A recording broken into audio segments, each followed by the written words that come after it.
أشهد أن لا إله إلا الله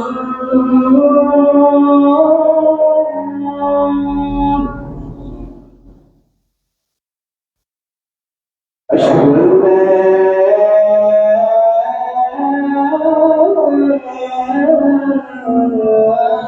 لا إله إلا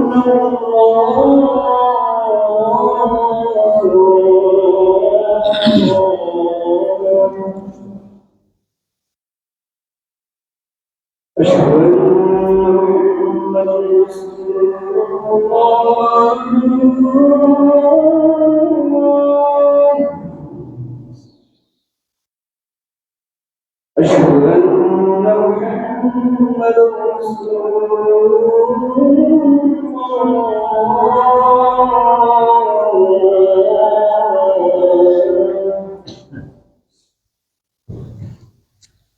حي على الصلاة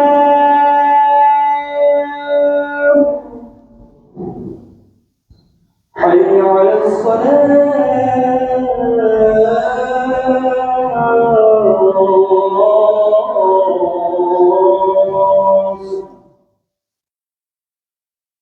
حي على الفلاح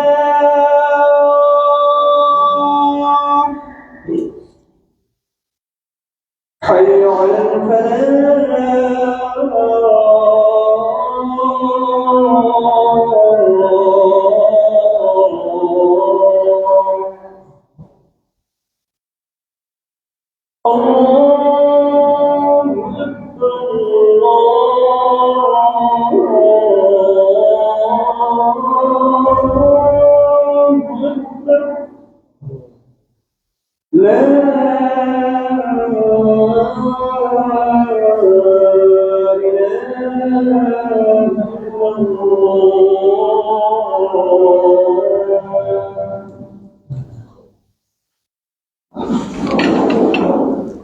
إن الحمد لله نحمده ونستعينه ونستغفره ونعوذ بالله من شرور أنفسنا ومن سيئات أعمالنا. من يهده الله فلا مضل له ومن يضلل فلا هادي له، وأشهد أن لا إله إلا الله وحده لا شريك له جل عن الشبيه والمثيل والكفر والند والنظير، وأشهد أن محمدًا عبده ورسوله وصفيه وخليله وخيرته من خلقه وأمينه على وحيه، أرسله ربه رحمة للعالمين وحجة على العباد أجمعين، فهدى الله تعالى به من الضلالة وبصر به من الجهالة وكثر به بعد القلة وأغنى به بعد العيلة، فصلوات الله وسلامه عليه وعلى آله الطيبين وأصحابه الغر الميامين، ما ذكره الذاكرون الأبرار وما تعاقب الليل والنهار، ونسأل الله سبحانه وتعالى بالسداد والتوفيق. يقول الله سبحانه وتعالى: يا أيها الناس اتقوا ربكم الذي خلقكم من نفس واحدة وخلق منها زوجها وبث منهما رجالا كثيرا ونساء، واتقوا الله الذي تساءلون به والأرحام إن الله كان عليكم رقيبا. يا أيها الذين آمنوا اتقوا الله حق تقاته ولا تموتن إلا وأنتم مسلمون. يا أيها الذين آمنوا اتقوا الله وقولوا قولا سديدا يصلح لكم أعمالكم ويغفر لكم ذنوبكم، ومن يطع الله ورسوله فقد فاز فوزا عظيما. أما بعد، فإن خير الحديث كتاب الله، وأحسن الهدي هدي محمد صلى الله عليه وسلم، وشر الأمور محدثاتها، وكل محدثة بدعة، وكل بدعة ضلالة، وكل ضلالة في النار، أو كما قال عليه الصلاة والسلام. عباد الله رحمكم الله، أوصيكم ونفسي بتقوى الله، فإن تقوى الله سبحانه وتعالى هي الزاد ليوم المعاد، وتزودوا فإن خير الزاد التقوى واتقون يا أولو الألباب। সম্মানিত উপস্থিতি মুসলিম কিরাম, আমরা শুরুতে মহান মনিবের দরবারে শুকরিয়া আদায় করি যে রব্বুল ইজ্জত ওয়াল জালাল তার বিশেষ অনুগ্রহে আমাদেরকে জুমার সালাত আদায়ের উদ্দেশ্যে মসজিদে আসার তৌফিক দিয়েছেন। আমরা সকলেই কালিমাতু শুকর আদায় করি আলহামদুলিল্লাহ। দরুদ ও সালাম পেশ করি মানবতার মুক্তির দূত মুহাম্মদ রাসূলুল্লাহ সাল্লাল্লাহু আলাইহি ওয়াসাল্লামের প্রতি, যিনি মানবতার হেদায়েতের জন্য আল্লাহ সুবহানাহু ওয়া তাআলা পৃথিবীতে প্রেরণ করেছেন। আমরা সকলেই তার উপরে দরুদ ও সালাম বর্ষণ করে বলি আল্লাহুম্মা সাল্লি ওয়া সাল্লিম ওয়া বারিক আলাইহি। সম্মানিত উপস্থিতি, দিন যত এগোচ্ছে ততই আমরা ইসলাম থেকে গাফেল হচ্ছি। আমরা হয়তো অনেকে মনে করছি আমি মুসলিম ঘরের সন্তান হিসেবে আমার জন্য জান্নাত কনফার্ম, আমি জান্নাতে পা দিয়ে রেখেছি, শুধুমাত্র চোখ বন্ধ হলেই আমি জান্নাতে প্রবেশ করে ফেলবো। আমাদের অনেকের ধারণা এরকম, কিন্তু বিশ্বাস করেন জান্নাতের রাস্তা এত সহজ নয়, অত্যন্ত কঠিন রাস্তা। আমি অনেক জায়গায়, অনেক মাহফিলে, অনেক খুতবার মধ্যে মুসল্লিদেরকে জিজ্ঞেস করেছি যে জান্নাতের রাস্তা সহজ না কঠিন। সবাই সমস্যার উত্তর দিয়েছে জান্নাতের রাস্তা অনেক সহজ। জান্নাতের রাস্তা সহজ, শুধু মৃত্যুর বাকি, তিনি মৃত্যুর পরপরে টুক করে জান্নাতে প্রবেশ করবেন, এইরকম চিন্তা সবার ভিতরে। কিন্তু জান্নাতের রাস্তা অত্যন্ত কঠিন, কণ্টকাঠিন্যময় রাস্তা, যেই রাস্তা পাড়ি দিয়ে এত সহজ নয়। কেমন রাস্তা? জাহান্নামের উপরে আল্লাহ রাব্বুল আলামিন একটা সিরাত প্রতিস্থাপন করবেন, একটা পোল স্থাপন করবেন, যেটাকে আমরা অনেকেই পুলসিরাত হিসেবে চিনি। এই পুলসিরাত চুলের থেকেও চিকন, খুরের থেকেও ধারালো, অন্ধকার আচ্ছন্ন। এই রাস্তা সবাইকে পাড়ি দিতে হবে। আল্লাহ সুবহানাহু ওয়া তাআলা সূরা মারিয়ামের মধ্যে বলছেন, ওয়া ইন মিন শাইইন ইল্লা ওয়ারিদুহা কানা আলা রাব্বিকা হাতমান মাকদিয়া। প্রত্যেক ব্যক্তিকেই এই রাস্তা পাড়ি দেওয়া ছাড়া কোনো উপায় নেই। এটা আল্লাহ রাব্বুল আলামিন সবার জন্য নির্ধারণ করে দিয়েছেন। আর এটা কতদিনের রাস্তা? এই রাস্তা 40 বছরের রাস্তা। সুবহানাল্লাহ, এত বিরাট রাস্তা আমাদেরকে পাড়ি দিতে হবে। আর এই রাস্তা শুধুমাত্র পাড়ি দিতে পারবেন তারা যারা দুনিয়ার জীবনে ঈমানের সাথে আমলে সালেহ করেছেন, শুধুমাত্র তারাই পাড়ি দিতে পারবে। বাকি যারা দুনিয়ার জীবনে খেলতামাশায় ব্যস্ত ছিল, তাদের জন্য এই রাস্তা পাড়ি দেওয়া এত সহজ নয়। এই রাস্তা পাড়ি দিতে গিয়ে তারা কেটে জাহান্নামের মধ্যে পড়ে যাবে। সুতরাং আমাদেরকে সাবধান হতে হবে। আজকে জুমার অবস্থান যদি আমরা চিন্তা করি, আমি যেখানে যাই এই কথাগুলো বলার চেষ্টা করি, জুমার দিনের অবস্থার উপরে যদি আমরা একটু চিন্তা করি, আমাদের কাছে বিষয়গুলো স্পষ্ট হয়ে যাবে আমরা আসলে কি ইসলামের রাস্তায় আছি না ইসলামের রাস্তা থেকে বাহিরে আছি। জুমার দিন জুমার মুসল্লিদের লিস্ট করা হয়,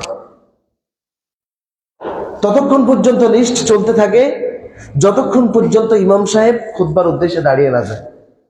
যখন ইমাম সাহেব খুতবার উদ্দেশ্যে দাঁড়িয়ে যায়, মুসল্লিদের নাম আর লিস্ট করা হয় না। যারা লিস্ট করছেন ওই ফেরেশতারা তাদের খাতাগুলো বন্ধ করে দিয়ে তারাও খুতবা শোনার জন্য বসে যান। সুতরাং আপনি মসজিদে এসেছেন, হয়তো এমন এক সময় এসেছেন যে সময় আপনার নাম মুসল্লিদের কাতারে লিস্ট হয় না। এটা থেকে বোঝা যায় আসলে আমরা কতটুকু গুরুত্ব দেই। অথচ আমি আমার দোকানের ক্ষেত্রে, আমি আমার শিক্ষা প্রতিষ্ঠানের ক্ষেত্রে, আমি আমার প্রাইভেটের ক্ষেত্রে আমি সব সময় গড়ি ধরে কাজ করি। যদি বিমানের ফ্লাইট হয়, আপনার ফ্লাইট 4টার সময়, আপনাকে চলে যেতে হয় 12টার সময়। কারণ কোনো কারণে যদি 1 মিনিট এদিক সেদিক হয়, আপনার ফ্লাইট মিস। ফ্লাইট ধরার জন্য কিন্তু আমরা 4 ঘন্টা 5 ঘন্টা আগেও গিয়ে বসে থাকি। আমরা করোনার পরবর্তী সময় বা করোনার ওই সময়ের মধ্যে একটা বাহিরে একটা ট্যুর ছিল, ওই ট্যুরে যাওয়ার সময় আমাদেরকে বলা হয়েছে 5 ঘন্টা আগে গিয়ে এয়ারপোর্টে বসে থাকতে হবে। বিমান 5 ঘন্টা পরে ছাড়বে, 5 ঘন্টা আগে গিয়ে বসে থাকতে হবে। বসে থাকতে হয়েছে, কিছু করার নেই। কিন্তু যদি আমাদেরকে বলা হয় এই মসজিদে তুমি যখন আসবে ইমাম সাহেবের পূর্বে আসবে, যদি ইমাম সাহেবের পরে আসো তোমার নাম লিস্ট করা হবে না, কিন্তু খুঁজে আসলে মুসল্লি পাওয়া যায় না। সবাই তার মন গড়া ভাবে চলতেছেন। কিন্তু দুনিয়ার স্বার্থের ক্ষেত্রে, দুনিয়ার পাওয়ার ক্ষেত্রে তিনি সবার আগে। যতক্ষণ পর্যন্ত দুনিয়াকে আখিরাতের উপরে প্রাধান্য দিতে না পারবে, ততক্ষণ পর্যন্ত ব্যক্তি ইমানদার হতে পারবে না। এক সাহাবী রাসূল সাল্লাল্লাহু আলাইহি ওয়াসাল্লামকে বললেন, ইয়া রাসূলুল্লাহ দুল্লানি আলা আমালিন ইযা আমিলতুহু আহবাবতানি আল্লাহ ওয়া আহবাবতানি আন-নাস। আমাকে এমন বিষয় শিক্ষা দিন, এমন আমল শিক্ষা দেন, যে আমলের উপরে যদি আমি প্রতিষ্ঠিত থাকি, যে আমল যদি আমি করি, আমাকে আল্লাহ সুবহানাহু ওয়া তাআলা ভালোবাসবেন, মানুষ আমাকে ভালোবাসবে। রাসূলুল্লাহ সাল্লাল্লাহু আলাইহি ওয়াসাল্লাম বলছেন, ইজহাদ ফিদ দুনিয়া, দুনিয়ার মধ্যে যা আছে তার লোভ লালসা তুমি কমিয়ে দাও, দুনিয়ার প্রতি মহব্বত ভালোবাসা কমিয়ে দাও। ইউহিব্বুকাল্লাহ, আল্লাহ রাব্বুল আলামিন তোমাকে ভালোবাসবে। ওয়াজহাদ ফীমা ইনদান নাস, আর মানুষের কাছে যেটা আছে, মানুষের শক্তি, এক একজনের শক্তি এক এক রকম, এক একজনের সামর্থ্য এক এক রকম, এক একজনের অর্থকড়ি এক এক রকম, সেগুলোর লোভ লালসা তুমি ছেড়ে দাও, দেখবে মানুষ তোমাকে ভালোবাসবে। আমরা যদি সত্যিকার আল্লাহর প্রিয় ভাজনদের অন্তর্ভুক্ত হতে চাই, তাহলে আমাদেরকে দুনিয়ার প্রতি যেই লোভ লালসা, এই লোভ লালসা ছেড়ে দিতে হবে। লোভ লালসা যতক্ষণ পর্যন্ত আমি ছেড়ে দিতে পারবো না, ততক্ষণ পর্যন্ত আমি সত্যিকার ইমানদার, আল্লাহ রাব্বুল আলামিন প্রিয় ভাজন হতে পারবো না। এবং আমার যে জান্নাতের জন্য আমি আসলে মসজিদে আসি, যে জান্নাতের জন্য আমাদের এই পৃথিবীতে আসা, সেই জান্নাত আমাদের কাঙ্ক্ষিত সফলতা আমরা পাবো না, সেই জান্নাতের সফলতায় আমরা পৌঁছাতে পারবো না। তাই আমি আপনাদের কাছে অনুরোধ করব, প্রত্যেকের অবস্থান থেকে নিজের জীবনকে ইসলামী জীবনে সাজানোর জন্য চেষ্টা করবেন। আমরা অনেকেই মনে করি আমাদের ইসলামিক জীবন হচ্ছে, ইসলামিক লাইফ হচ্ছে বছর শেষে, বছরের মধ্যে একটা মাহফিল করব বড় করে, এই মাহফিলের মধ্যে বাজারে মোটামুটি পরিচিত লোকদেরকে নিয়ে আমি একটু কালেকশন করব, বাজারে হাঁটবো, কালেকশন করে মাহফিল বাস্তবায়ন করব, ভলান্টিয়ার হিসেবে আমি কাজ করব। এটাই আমার ইসলামের বড় পরিচয়, এটাকে আমি মনে করেছি আমার মুসলিমের পরিচয়। বিশ্বাস করেন, এটা ইসলামের পরিচয় নয়। আজকে বাংলাদেশের প্রত্যন্ত অঞ্চলে প্রত্যেক জায়গায় প্রতিনিয়ত শীতের সিজন আসলে মাহফিল হচ্ছে, কিন্তু এই মাহফিলগুলো আমাদেরকে কাজে দিচ্ছে না। মাহফিলগুলোতে আলহামদুলিল্লাহ বক্তা যদি একটু ভালো হয়, মাহফিলগুলোতে শ্রোতার অভাব নাই, লক্ষ লক্ষ শ্রোতাও অনেক বক্তার মাহফিলে উপস্থিত হয়, কিন্তু তাদের মধ্যে কি আসলে হেদায়েত দেখা যাচ্ছে? হেদায়েত তখনই দেখা যাবে যখন ফজরের সলাতে এইরকম এলাকার সমস্ত মানুষ মসজিদে জুমার দিনের মতো উপস্থিত হয়ে যায়, তখনই আসলে সফলতা দেখা যাবে। কিন্তু ফজরের সময় দেখা যায় দুই একজন মুসল্লি, অনেক অনেক জায়গায় দেখা যায় শুধু ইমাম সাহেব আর মুয়াজ্জিন সাহেব। একজন ইমাম সাহেব আমাকে ফোন করেছেন যে আমি শুধুমাত্র মসজিদে ফজরের সময় আমি একা থাকি, আমার মুয়াজ্জিন সাহেবও আসেন না, এই অবস্থায় আমার করণীয় কি? আমি কি পাশের মসজিদে গিয়ে সালাত আদায় করবো, না ওই মসজিদে সালাত আদায় করবো? দেখেন আমাদের অবস্থা কোথায় গিয়ে ঠেকেছে। এই যদি আমাদের অবস্থা হয়, এই মাহফিলগুলো দিয়ে আমাদের কোনো ফায়দা হবে না, এবং ফায়দা হচ্ছেও না আমাদের। আমরা এই মসজিদগুলোতে, মাহফিলগুলোতে গিয়ে স্লোগান দিয়ে আসি, আল কোরআনের আলো ঘরে ঘরে জ্বালো, ইসলাম আমার সবকিছু, ইসলাম ছাড়া আমি চলবো না। কিন্তু মসজিদ থেকে বের হলে, মাহফিল থেকে বের হলে, সে আবার ঠিক এই মাহফিল থেকে বের হলে মুখের মধ্যে সিগারেট লাগিয়ে দিয়েছেন, তিনি মুখের মধ্যে সিগারেট লাগিয়ে দিয়েছেন, মাহফিল থেকে শেষ করে এসে তিনি ক্লিন শেভ করে ফেলেছেন। এই চিন্তা চেতনা দিয়ে, এই আমল দিয়ে আপনি কিভাবে আসলে ইসলামকে লালন করবেন, ইসলামকে ভালোবাসবেন, ইসলামের ধারকবাহক হবেন? এটা দিয়ে আপনি কখনো ইসলামের ধারকবাহক হতে পারবেন না। ইসলামের ধারকবাহক যদি আমাদেরকে হতে হয়, আল্লাহ রাসূল সাল্লাল্লাহু আলাইহি ওয়াসাল্লাম আমাদেরকে যেই রাস্তা দেখিয়েছেন, যেই পথ দেখিয়েছেন, সাহাবায়ে কেরাম তার পথকে যেভাবে অনুসরণ করেছেন, সেভাবে যতক্ষণ পর্যন্ত অনুসরণ করতে পারবো না, ততক্ষণ পর্যন্ত আমরা সত্যিকার মুসলিম হতে পারবো না। আল্লাহ সুবহানাহু ওয়া তাআলা, এখন অনেকের হয়তো প্রশ্ন থাকতে পারে, আমার সত্যিকার মুসলিম হওয়ার দরকার নেই, তাহলে আপনি মুসলিম হওয়ার থাকার দরকার নেই। যারা চিন্তা করছেন আমার সত্যিকার মুসলিম হওয়ার দরকার নেই, কোনো রকম হলে হবে, তাদের আমার পরামর্শ হচ্ছে আপনি তাহলে মুসলিমের মধ্যে থাকার দরকার নেই। কারণ আপনি কষ্ট কেন করবেন? এই দুনিয়াতে আপনার সালাত পড়ার মানেটা কি? যদি আপনি সত্যিকার উদখুলু ফিস সিলমি কাফা, পরিপূর্ণভাবে ইসলামের মধ্যে আপনি প্রবেশ নাই করতে পারেন, তাহলে আপনি এই কষ্ট করে মাঝে মাঝে মসজিদে আসার দরকার কি আপনার? পরিপূর্ণ ইসলামে যখন প্রবেশ করবেন তখনই আপনার জন্য আল্লাহ রাব্বুল আলামিনের জান্নাত। সূরা ওয়াকিআর মধ্যে আল্লাহ রাব্বুল আলামিন বলেন, সুল্লাতুম মিনাল আউয়ালিন ওয়া কালিলুম মিনাল আখিরিন, জান্নাতে যারা যাবেন তারা শুরুর দিকের একটা বিরাট একটা দল জান্নাতে প্রবেশ করবে। ওয়া কালিলুম মিনাল আখিরিন, আখিরিনদের মধ্য থেকে সামান্য সংখ্যক লোক জান্নাতে প্রবেশ করবে। কিন্তু আজকের হিসাবে, মুসলিমদের হিসেবে পৃথিবীতে এখন মুসলিমের সংখ্যা, আমাদের বিপক্ষ শক্তি যারা আছেন, ইহুদি, খ্রিস্টান, হিন্দু, তাদের গণনা অনুযায়ী আমরা এখন পৃথিবীতে 200 কোটি মুসলিম। নামকাওয়াস্তে হোক বা যেভাবেই হোক, আমরা 200 কোটি মুসলিম। আমাদের বিরোধী শক্তিদের গণনা অনুযায়ী বাস্তবিক অর্থে সংখ্যাটা আরো অনেক বেশি। সে যাই হোক, বেশি হোক কম হোক, কিন্তু এই বিরাট সংখ্যক মুসলিম থাকা সত্ত্বেও আজকে পৃথিবীতে যেখানেই মুসলিমদের কথা বলা হোক না কেন, সেখানেই বাধাপ্রাপ্ত হচ্ছে। আমরা শুধু মনে করছি আমাদের ফিলিস্তিনের ভাইয়েরা নির্যাতনের শিকার, আমাদের ফিলিস্তিনের ভাইয়েরা অত্যাচারের শিকার, কিন্তু আমরা প্রায় বলা হয়ে থাকে 90% মুসলিমের দেশ। এই দেশে কি আমরা নির্যাতনের বাইরে ছিলাম বা নির্যাতনের বাইরে আছি? বাইরে নাই। আমাদের আলেমদের মধ্যে যারা এতদিন কথা বলেছে, সামান্য সামান্য অজুহাতে তাদেরকে বিভিন্ন জায়গায় ধরে নিয়ে তাদেরকে গুম করে রাখা হয়েছিল।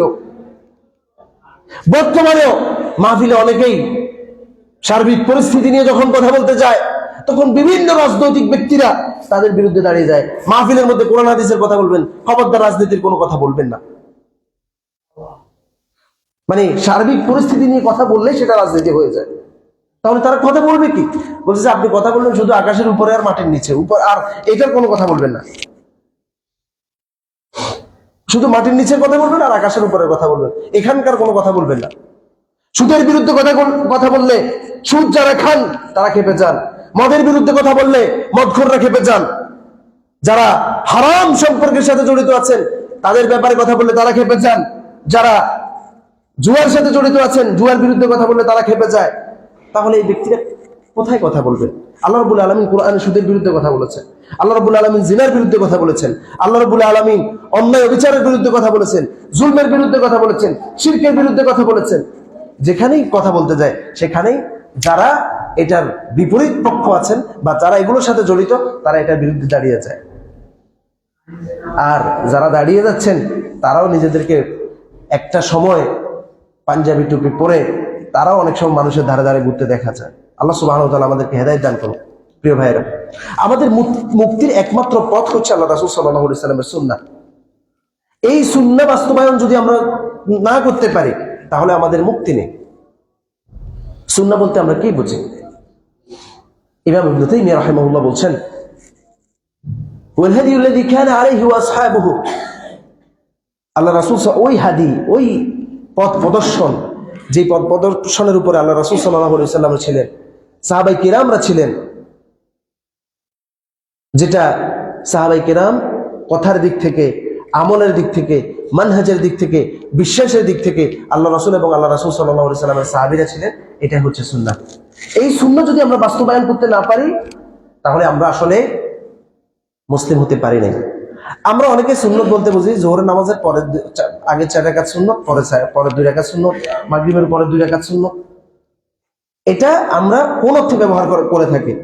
আগে পরে যে সুন্নত গুলো আছে, সুন্নত নামাজগুলো যেগুলো আছে, এগুলো আমরা ব্যবহার করে থাকি মূলত ফরজের, মানে ফরজ যেটা বাধ্যবাধকতা আছে সেই বাধ্যবাধকতা নেই যে সালাতগুলো, সেগুলোকে আমরা সুন্নত হিসেবে ব্যবহার করে থাকি। এটাকে শরিয়ার পরিভাষায় বলা হয় মানদুবাত, মানদুব বলা হয়ে থাকে, অথবা রাতিবা বলা হয়ে থাকে। কিন্তু আমাদের দেশে এটা সুন্নত হিসেবে মানে পরিগণিত হয়েছে। আমরা সুন্নত বলতে বুঝি, যখনই সুন্নতের কথা আসে তখন আমরা নামাজের আগে পরে সুন্নত গুলো বুঝি, অথবা আরেকটু যদি বাড়াতে যায় তখন আমরা সুন্নত বুঝি হচ্ছে খাবারের শেষে মিষ্টি খাওয়া সুন্নত, কদু খাওয়া সুন্নত। এই যেই সুন্নত গুলো মানে এগুলো মানে আল্লাহ রাসূল সাল্লাল্লাহু আলাইহি ওয়াসাল্লামের হাদিস দ্বারা সাব্যস্ত হয়েছে, ঠিক আছে, কিন্তু শুধুমাত্র এগুলো সুন্নাহ নয়।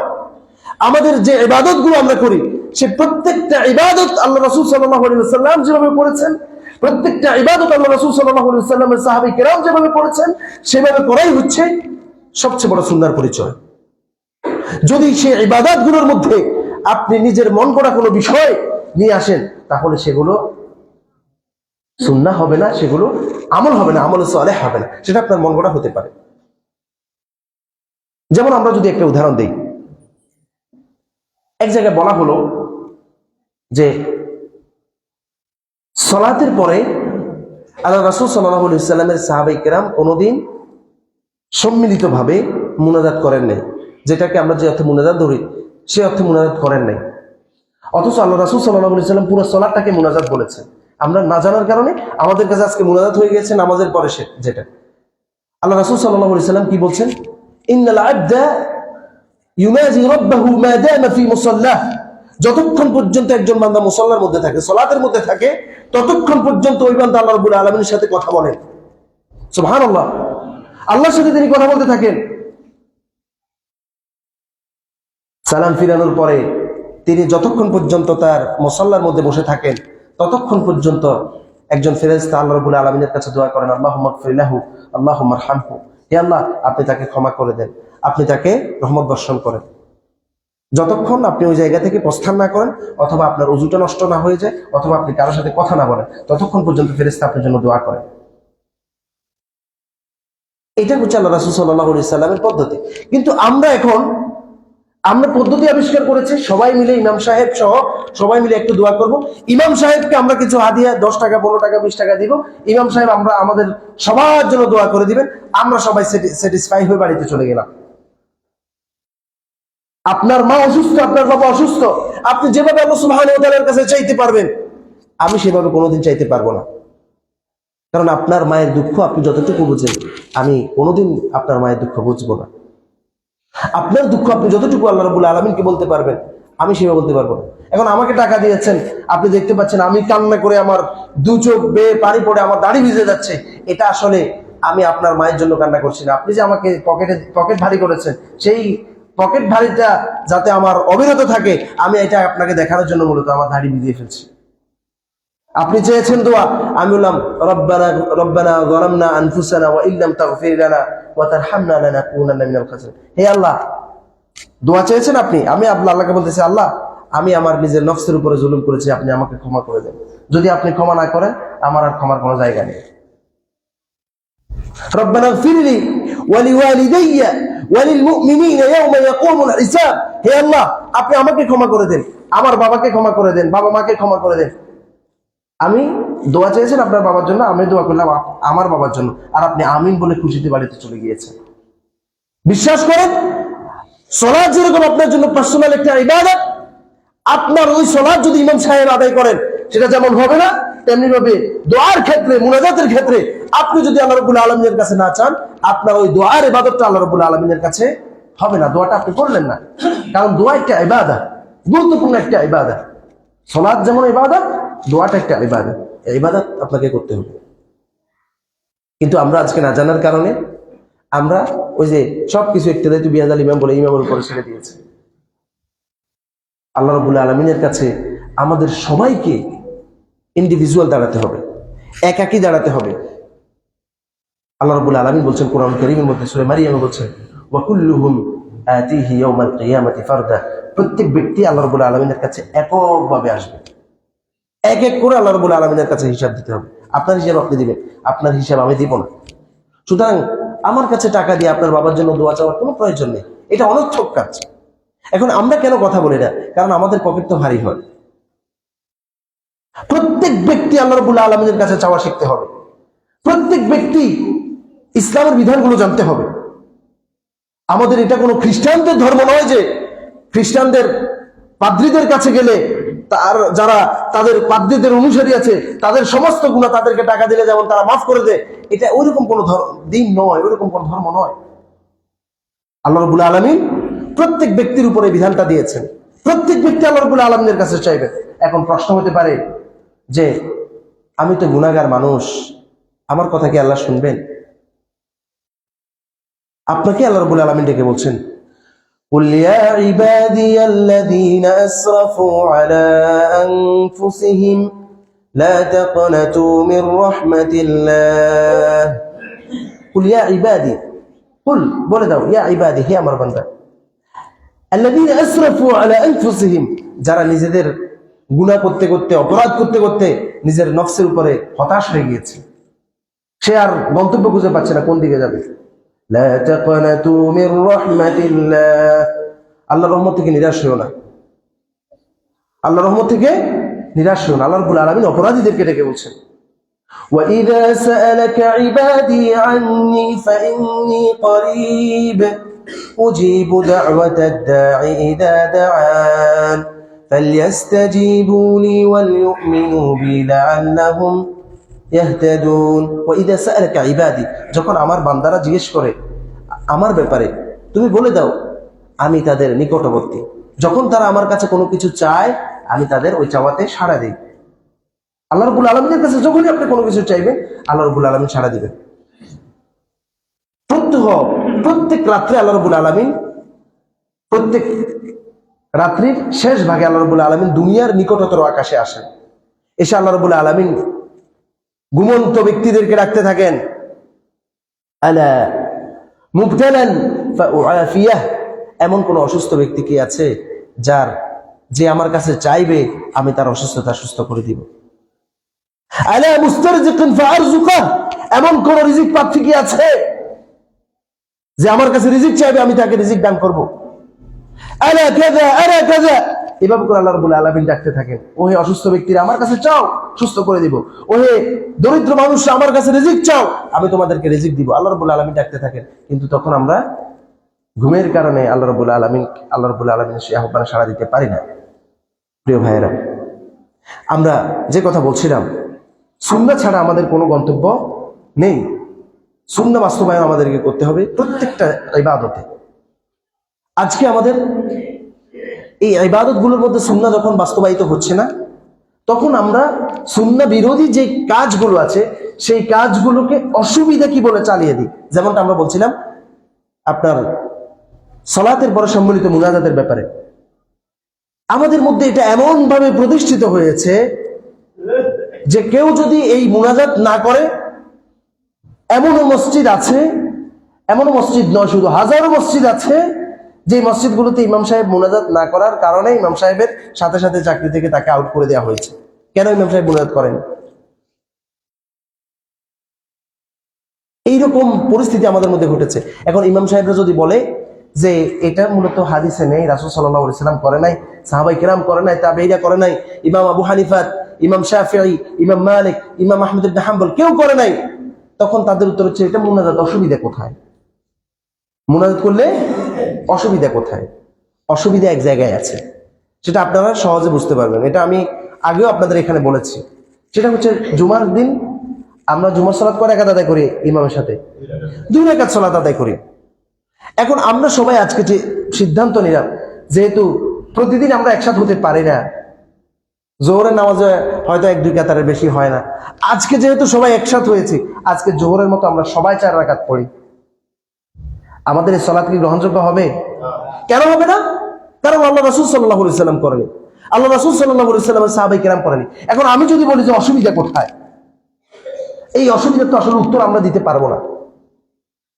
এই অসুবিধার উত্তর আমাদের কাছে নাই এই অসুবিধার উত্তর একটা হচ্ছে আল্লাহ রাসূল সাল্লাল্লাহু আলাইহি সাল্লাম করেনি সাহাবায়ে কেরাম করেননি যদি এটার মধ্যে কোনো কল্যাণ থাকতো আল্লাহ রাসূল সাল্লাল্লাহু আলাইহি সাল্লাম করতেন সাহাবায়ে কেরাম করতেন যেটার মধ্যে যত কল্যাণ আছে সমস্ত কল্যাণের কথা আল্লাহ রাসূল সাল্লাল্লাহু আলাইহি সাল্লাম আমাদেরকে জানিয়ে দিয়েছেন সমস্ত কল্যাণ আমাদেরকে জানিয়ে দিয়েছেন আলিমাহু মান আলিমা ওয়া জাহিলাহু মান জাহিলা যে ব্যক্তি জানতে পেরেছে সে অনুযায়ী আমল করতে পারে আর যে ব্যক্তি এটা জানেনি সে জাহেল থেকে গিয়েছে অজ্ঞ থেকে গিয়েছে সুতরাং প্রিয় ভাইয়েরা আমাদেরকে সুন্নাহ বাস্তবায়ন করতে হবে সুন্নাহ বাস্তবায়ন করতে হলে আমাদেরকে সুন্নাহ অনুযায়ী পড়াশোনা করতে হবে প্রত্যেকটা ইবাদতের ক্ষেত্রে আমাদেরকে জিজ্ঞেস করতে হবে এটা দলিল আছে কিনা আমি একটা কাজ করে ফেললাম আর আপনি এটাকে বলে যেন এত বড় হুজুর করছে যেহেতু এটা নিঃসন্দেহে মনে হয় কোনো কিছুর মধ্যে আছে আপনি সেটাকে চালিয়ে দিলেন এইভাবেই করে আমাদের সমাজে আজকে বিভ্রান্তিগুলো ঢুকে গিয়েছে দেখা যায় কি একই এলাকায় 10টা মসজিদ, 10টা মসজিদের ইমাম সাহেবকে একই মাসালা যদি জিজ্ঞেস করা হয় 10 জনের উত্তম 10 রকম। একজন উত্তরের সাথে একজন মিলে না।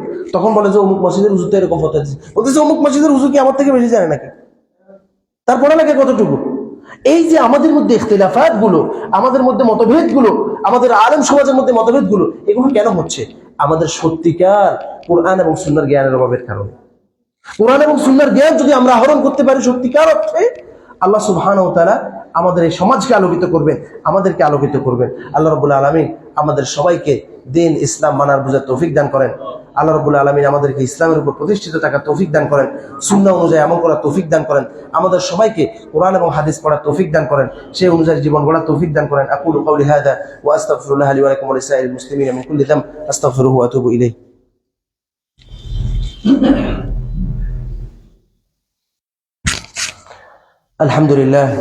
الحمد لله على إحسانه والشكر له على توفيقه وامتنانه وعلى آله وإخوانه ومن صار على نهجه واقتفى أثره واستنى بسنته إلى يوم الدين.